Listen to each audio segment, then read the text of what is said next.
up. This is the last session. Can we have a big stretch? Yes? And you too? And so, my name is Jackie Takahashi. Can we start?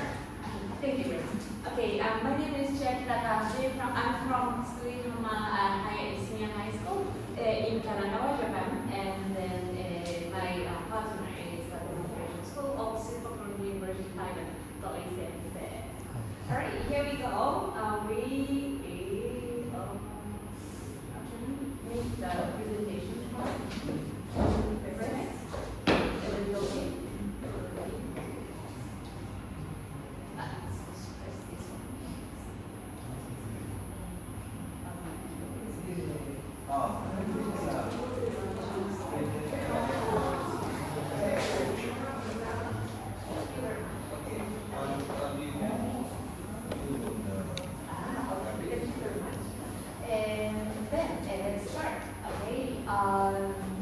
About Tsukuhama, our school is located in the southern part of Yokosuka City on the River Peninsula.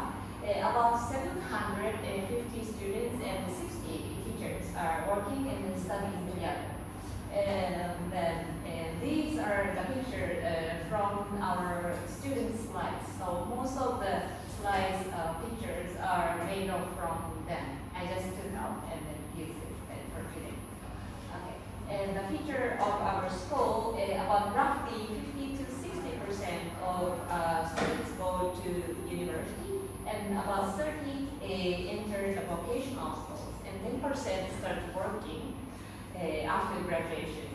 And then our special characteristic of Tsukuhama High School is that we provide inclusive education program for the students who need special needs. Based on this policy, we aim to create a learner-friendly environment, and then 3 students from this program participated in this project this time. Previously, I participated in 2023 and 2024 with the Kaohsiung High School, high school together, and then I joined it. But it was only for the conversation classes together, of course. And then so this year, instead of elective classes, from my entire English communication class, just a regular class, 35 senior students participated. That's a big one. And our teams, Miss Somra and then Miss Seya from IT support, and then me, and then of course Miss Toi Sensei and Professor Wababayashi, Professor Igo, they helped me to do this work, and without them I could not have been possible. Okay,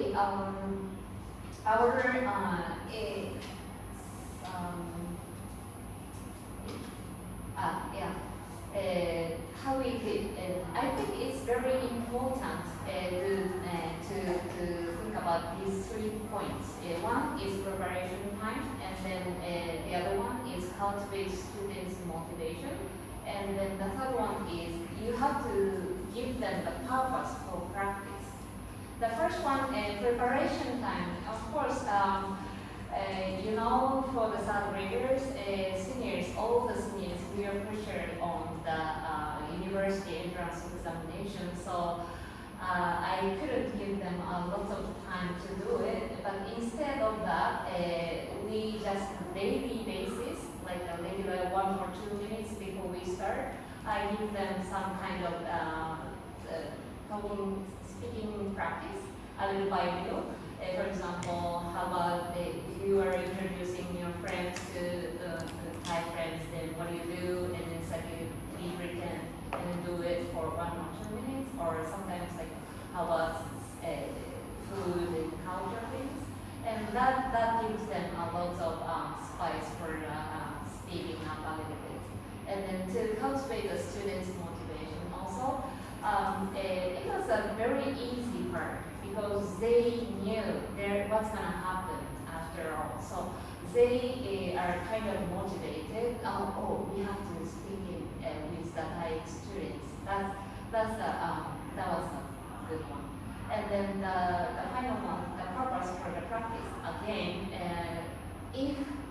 don't have the purpose to communicate with the foreigners, then they never have this kind of motivation. So I think these three areas are very important for this. And then, of course, we use the dialogue groups, and then it is very useful tool, I think, because Mr. Aguilar made that. It's not only for that, but it's a multi-platform, and then you can link with the questioners, and then you can write a reflection comments on that, and then also you can put on the links with the Google Meet classroom. So it was really useful. And at the same time, we had concerns as well. And then Toi Sensei and I sometimes argues about we use the English or native language, and then we were talking, and then we decided, okay, native language would be more comfortable for the students after they reflect something. So we decided to use that, and then sometimes the clicking level 0 to level 4 scale. This is a little difficult because we have to label each one is what they feel. For example, level 0 is what, level 4 is what stands for. So this is very sometimes students confusing a little bit, and then the comments. Usually they work on their right hand side, but they have to write going back to the left hand side to write up. So that kind of a shift, and then doing things, and then putting clicking on the levels, and then writing the comments is kind of sometimes they forgot to write something. So that's a little bit concerned we have. And then how we did, Toi Sensei made a very nice, fancy list of all the Google list. So we are very sure that who is in this room. And then also since we had a lot of students in the one classroom, so we divided it into two groups. One is science room, and one is the classrooms. And then I show you the picture of this. Like this, on the right hand side, the students in the science room, and then the other side is in the classroom. But we have a connection with the videos and the widescreen, and to make sure what's going on all together. And so we use those things. And then this is Miss Ona. She is helping to connect each other. And then and then when you see when you have a closer look to the students what they're doing, and then you realize something is happening, and I'll show you the video. Okay. The air conditioner temperature must be 27 degrees. Which year? I have a Japanese history.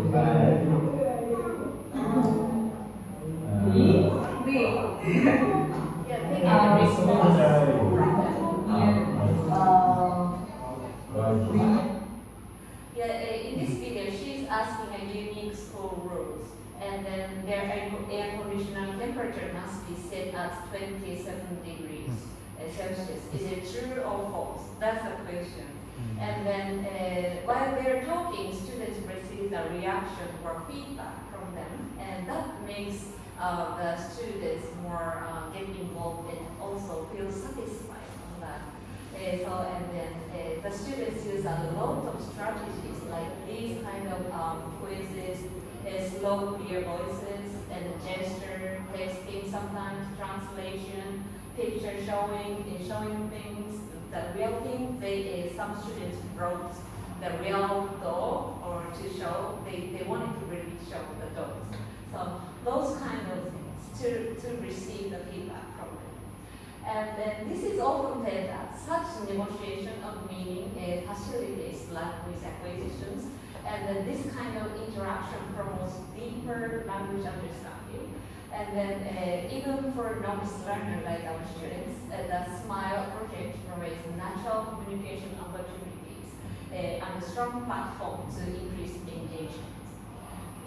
This is the students' relief lecture. The air conditioner. This is how we did also. They made the second session. They made these kind of slides and then to talk about their school clothes or school lunchtime things and to exchange the culture. But talking about the culture, that thing here is very difficult to say. But I didn't say what the culture was the difficult way, but like small tips in the daily life. I tell them, okay, just pick up the very small things and tell them how you live. Yeah. And so that wasn't that hard for them, for the Japanese students this time. And then, students, this is a student's reflection. I'm sorry, this is all written in Japanese. However, before the project, many students said that they felt worried or nervous, but also excited to meet new friends. And then they developed positive impression of their partners and country's culture. They also realized how difficult it is to express what they want to say. However, when they asked the question and received feedback, they felt that they could understand each other. Through this experience, they became more interested in their partners' countries and cultures, which will motivate them to learn more. This is an excerpt from a novice learner, and I would like to share in English. I just Google Translate. Okay, and then you can see how his attitude and negotiation changed through the sessions. But for the first session, he mentioned that he lacked English ability and communication skill. Even for Japanese, when he talked, he barely talked in front of the students, or he really doesn't like the communication. And then so his willingness to communicate did not appear in the first session at all. In the second session, move on to you see the number one. He still couldn't enjoy the activities. He realized that he didn't have a communication tool, SMS, while other students were exchanging accounts like Instagram. However, his communicative kind of competence and mindset began to shift. Because when you see number two, he started to recognize that English could help him communicate. And maybe he seems to want to communicate, but he couldn't still. And then the third session, he connected that he was satisfied with that he had achieved. And then he also described the strategy he used to negotiate with his partner, making effort with pronunciation, and then using written text, and then also the preparing topics in advance. I never tell him that you should do it, but he just slowly starting his efforts. So he went through these experiences to negotiate with his partner. This is not the only example I saw it, and then we can find it outside of the classroom. Like on January, in the end of January, one students are asking me that, teacher, you know that you have still we are continuing to talk in outside the classroom. Like we have Instagrams and talking to each other very small things about like daily lives still. And then I asked the students, some of the students, and then they said, yeah, me too. So not a lot, but still like many students are doing and connecting each other. Okay, and then so students are communicating each other, making a friendship after the session. To conclude, I should to communicative interaction, encourage cooperative relationship among students. It gives students an opportunity to work, negotiate, and then to of course also to use authentic language. It's using their real context. And then number three is cultivate not only the linguistic competence, but also the communicative competence they improve. So, and then finally, number four is many, according to the Morrow and Jason and Morrow in 1981, they said that truly communicative activities share three things. This is one thing, information. Yes. And choice. Choice is a little tricky one. Communication, speakers choose what to say and how to say it. So, what to say is not only the important, but how to say it is also important. Okay? And then the feedback from the friends and the reactions, those things. And so for these things, I found it from the SMILE project, and I really enjoyed these collaborative activities this time. And it's very for closing. Thank you very much for allowing.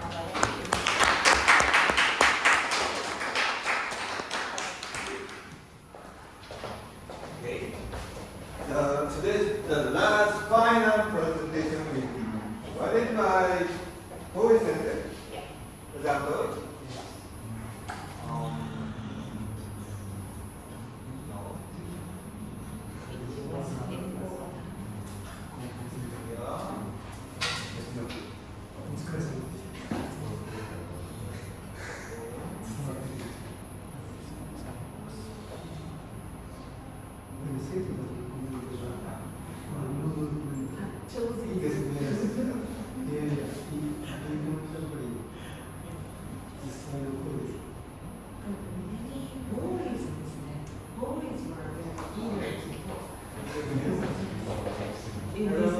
Good afternoon again, everyone. Now I'm sharing my part on the collaboration that we did with JB Sensei. But for me, I'm more interested in global Englishes. And I would want to know whether our project would help a student in some way to raise their awareness of being a global citizen. So I conducted this research. Okay, so first of all, I would like to say thank you to everyone involved in this collaboration again. Thank you, Professor Wanga and Professor Jun, for connecting us. Yeah, and sorry I just got this one picture for you. I also thank you, Shaggy Sensei, for collaborating with me, and it was very fun and meaningful with everything. Alright, so let's get to know my school. My school is called the Demonstration School of Silamagan University. The short-term name is DSU. Okay, it's 1 hour from Bangkok. It's in Nakhon Pathom. Right, and we provide education to secondary school students from grade 7 to grade 12. So I would want to say a little bit of the background of global Englishes and why I become more interested in this topic. I know that English has become more global, right? We use English to communicate with other people or people from different nations. And I think it's become more increasingly important where that we need to embrace the diversity and differences among the citizens in the world. And it has been seen that the rise of English use in East Asia, like China, Japan, South Korea, Taiwan. Like, for example, 10% of Chinese and Japanese, 20% of South Korean and Taiwanese speak English today. Global Englishes and inclusive paradigm looking at the linguistic, socio-linguistic, socio-cultural diversity and fluidity of English use and English use in a globalized world. For those who are not familiar with the concept, this is again presenting you a very easy way to understand the 3 circles models of Kashu 1985. We have 3 main categories. The first category is called inner circle. For those who are using English as their first native, like the US people or the UK, Canada. The second circle, we call it outer circle. For those people who use English as a second language, they sometimes use English and their native language simultaneously. Some of the countries use English as their official language. For example, Singapore, India, Pakistan, and us, our context, Thailand and Japan, we are categorized fall into the third category called expanding circle, where we don't use much English in our day-to-day basis conversations. And it's become, as everyone knows, English become more important, and we need to use more English efficiently, right? And to be able to communicate and build up projects or do meaningful things for the world. So, based on the circle, I found that in our own classroom, we do not focus much on communicative competence. Like, we still believe that being able to use English, like the first native English speaker, is better than being able to use English in a Thai way, or to follow certain structures, grammar structure, right pronunciations of vocabulary, things like that can be. I think it's good that we have a model, but it can be problematic if, let's say, a student tries to achieve certain levels of English, but it's too far for them to achieve, and they will just give up learning English because they cannot have that confidence. Alright, so with that being said, I introduced some of the related features on GLT, Global English Language Teaching, and I found that we can conduct 3 ways to improve or to change the perceptions of our learners. The first one is content focus. It means that we provide courses related to Global Englishes and Global Englishes, like explicit course.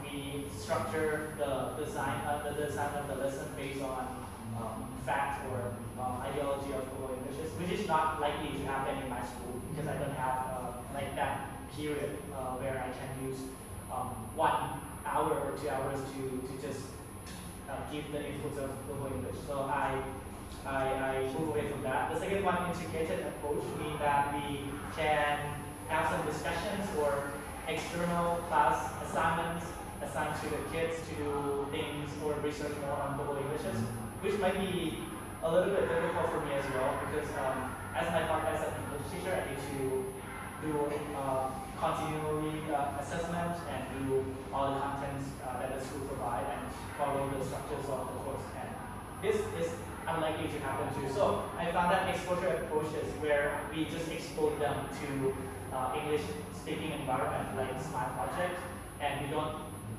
give any inputs on Global Englishes, and we just let them become more aware by interacting with partners or people who use English. And our gap of the study is that we only have minimal GLT studies in secondary school context. Mostly it happens in university level. And in Smile Project, as everyone knows, we can use this Smile collaborations to have communications going on between 2 countries, right? And it's just a good place to practice communications and intercultural thing and improve English speaking in general. For my context of the study, I asked 30. I opened for volunteer, and this is I would encourage everyone to volunteer more because last 2 years I assigned 1 class of the kids to do Smile Project, and they were very reluctant to join the project, right? Because maybe they did not have much interest in doing this, in a collaboration. So volunteer would be a better option for me. They are more motivated. They can have certain ability to use English, and they are more confident than a lot of people. So 38 students were volunteered to participate in this project, and Smile promote authentic communication, intercultural exchange, and reflective writing. Okay, so I would skip this part. It's the same as on the Smile project. So I will talk about on how I collect the data. I use 2 research tools. The first one is EILPS, for English as an International Language Perception. Was validated and created by Professor Nakamura and colleagues in 2018. It's very easy to administer.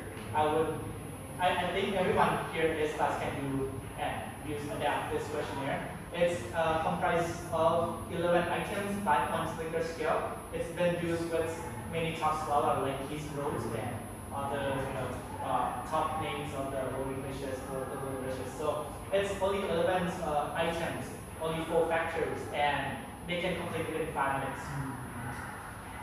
If you are interested in doing this kind of research, I would let you, type out in here the name and the name of the researcher, and you will find the first link. So that's get into the questionnaire items.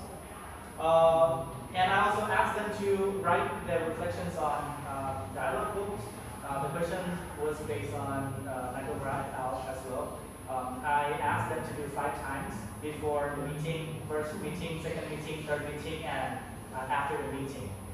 So that I can see the change or the differences between attitudes before and after of the interactions. In the reflection, I asked 2 questions. The first one, general questions like how you like, how you feel, and the second is related to EIL perception scale. For example, how people around the world use English, which is CSE. So that's one construct of the questionnaire.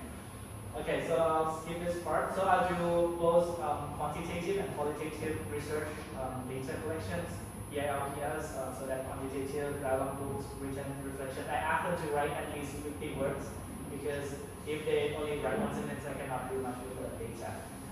But most of them write more than 200 words, so I'm very happy with the result. Now, so this is the pre and post comparison between each construct of the questionnaire. CSE, so that's the current status of English. Before, they still perceive high value of this current status, meaning that they know that English is important. They know that people use English worldwide. And after, it's just a little bit of improvement, but it's still high. So we can say that more or less they are already aware of the current English use. The second one, the variety of English, the acceptance of different varieties of English, for example, Japanese English, Japanese accents, Japanese grammar or Thai accents, things like that. They become increasingly aware of this.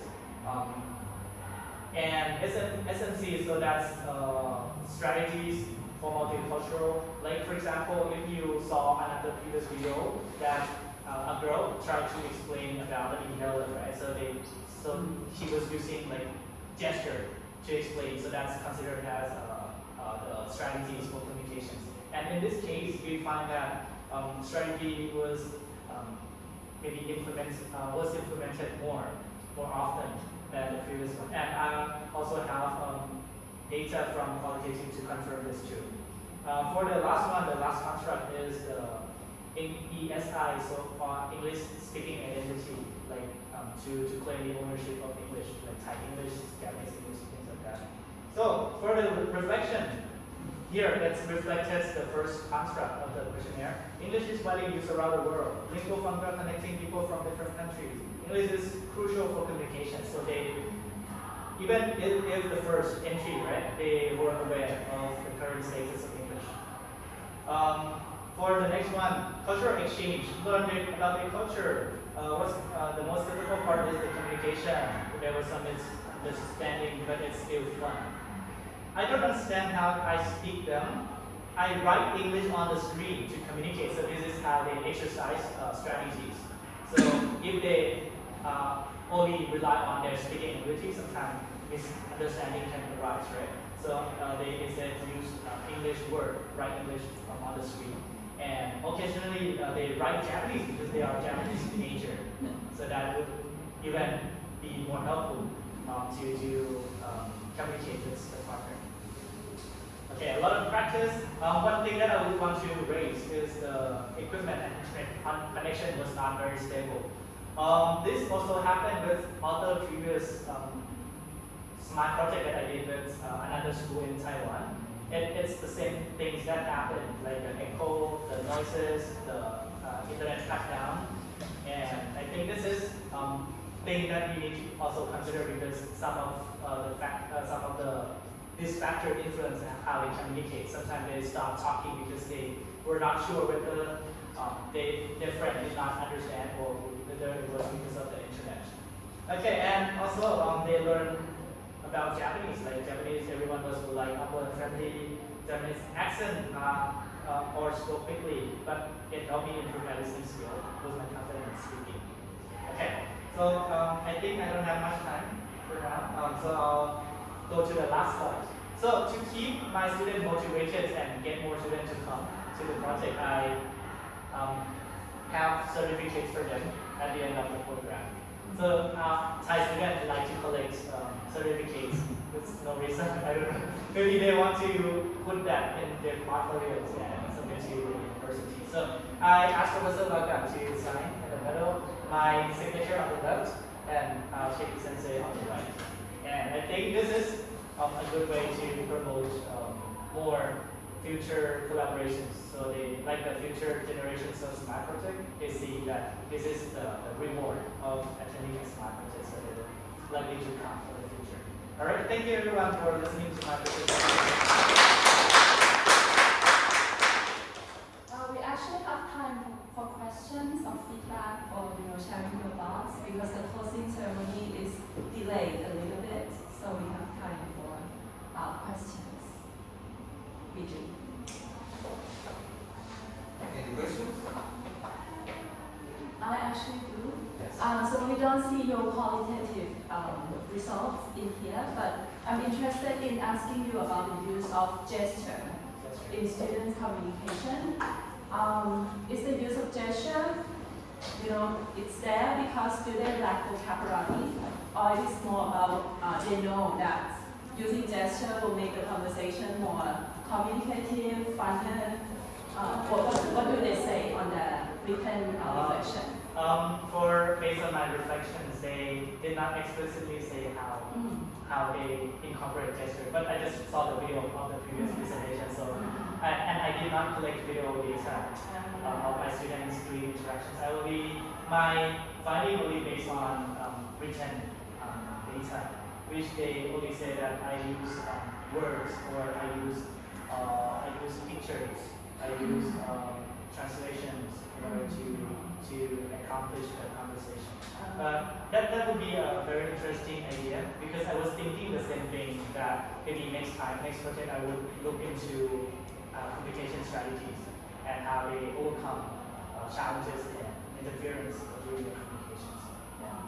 And it seems like at these two schools, right? Yes. I think the proficiency level of your students are a little higher compared to the other presentations, like students in the other presentations. Can you really share proficiency levels of your students? My students level is the same as the Japanese, like A2 is some of them are B1, but the three special needs they don't usually speak English at all. However, they like it. They enjoy it. So I don't know why, but maybe if the teachers didn't push too much, then they feel relaxed. Last time you did you didn't recruit the students, but you said you have to do it, right? But like when teachers push too hard or make them do it, then maybe students really feels very stressed, and then they really didn't like it. So this time okay, why not have some fun with them, and that's all. I did. So what I said was I asked her. She knows a lot about Thai, so I asked her how to read in Thai, and then she recommended me this word would be very fun, and then so we started those kind of things. In Thai we say they said Kopunka and then Salpika. This is the best part. You have to start. And then they said, oh, okay, Kopunka, Salpika. They started to do it. And then slowly they little by little they are very eager to do it. And so this time it was really easy for me to make them motivated. I don't know why, but I made them 35 students, all the students, do it. And I'm very stingy about that time consuming. So I just like, okay, I only give 30 minutes. If you need more time, do whatever you want. But I only give 30. Do whatever you need. And then they started to do, or sometimes they make quiz. That's great.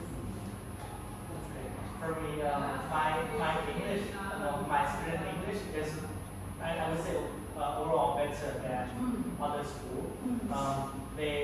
The one who were attending the SMART project was highly motivated. Their English proficiency was generally better than other groups of people within the school. And because I teach them at school, so I know their proficiency very well. I would say they want to be two. So they reach C1, very fluent at speaking. So yeah, but one way to keep this interaction going on is, I think the motivation needs to be high, right? You cannot just force them every time to come and speak. They need preparations before the conversation. They need like to do a little bit of research on the counterparts of cultural or things that they are talking about.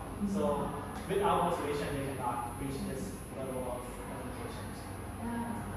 I'm actually so impressed with one of the stories that you shared. The one about one student who wouldn't speak much at all, even in Japanese. And then practice, in this type of project also brings him to maybe speak more in Japanese in this L1. So that is very impressive, and especially when the students, like your proficiency level is not that high, and then they're willing to talk about something a little beyond their comfort zone. I think that's really impressive. That's very funny.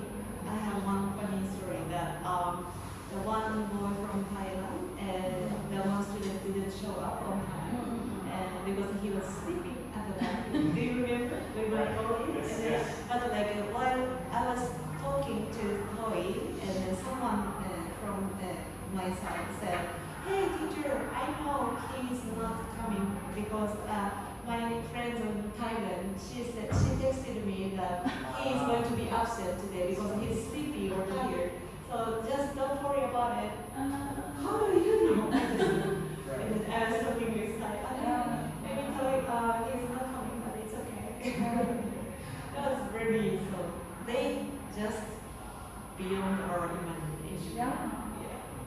I mean, I'm new to this project, to confess. I'm pretty new to this project, and it just makes me happy as a teacher because we know that in Thailand, not sure about Japan, but this is the missing part in the English instruction, education. We need this. To keep our students motivated. Yes. Yes, that's good. Yeah, earlier today you presented with us about our project between Silpakorn University and IT Institute of Technology and Chiu University. And now you're presenting the high school setting. Yeah. So do you see any difference, qualitative and quantitative side, both from your first observation? So based on the quantitative data, it's very much the same. They improve at every factors, like improvement. And the first factor, the current status of English, they are ranked at the high level, very same, similar to one another. One thing that I noticed from qualitative perspective is that most of the projects at the first time, they were very anxious. They were very reluctant. They were afraid of being mistakes or making grammar mistakes or vocabulary or weird accents. But after they started doing the first meeting, the second meeting, they started to get away from that. They did not talk about being weird of saying Thai accent or Japanese accent. So I think they become more embraced with the diversity and multicultural awareness, and they learn to speak English differently, like not being like the native form anymore. So yeah, because I think in my school and in university we are emphasizing grammatical knowledge, right? Grammatical accuracy, right vocabularies, all kind of things kind of build up pressure. And since they haven't had much exposure to international exchange like this, they would be very afraid of making conversation at first. But once they started to partake, it's getting better. Thank you. Thank you. All right, thank you very much.